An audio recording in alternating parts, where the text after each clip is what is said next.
कमलनी ई एकल अभिनय जकर नाम छे सुबहा, निर्देशक ऋषि वशिष्ठ और प्रस्तुति अछिंजल मधुबनी की प्रस्तुति प्रभातनी कमलनी एकल अभिनय सुबहा देखल जाओ।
यह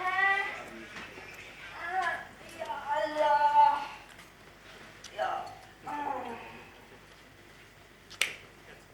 ऐसा चुप्पी काहे पसरल है? हमरा लागे है जरूर कोनो घटना भिया है। कि रे खुलास ना एकरा से डर भरने हो छे तोरा?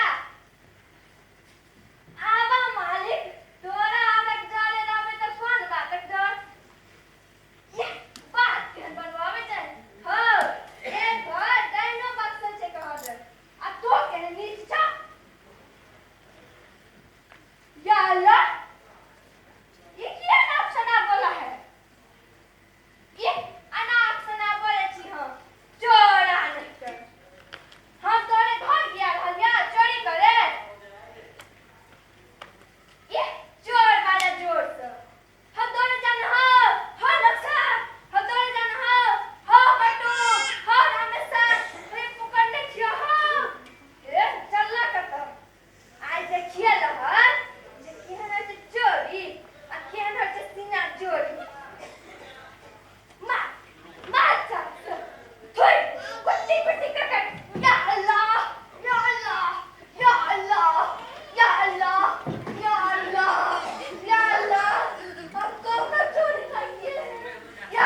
ई नाटक के निर्देशक श्री ऋषि वशिष्ठ से आग्रह जी मंच पर आवे।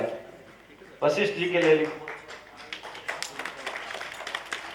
ई नर्सरी छिए। वशिष्ठ भाई मधुबनी में रहकर साहित्य और संस्कृति से जुड़ल है, साहित्य रचयिते है, कलाकार के ओहिठाम से नर्सरी तैयार कर रहल है। और एक और खास बात जे ई वशिष्ठ भाई के जेठ बेटी छिए।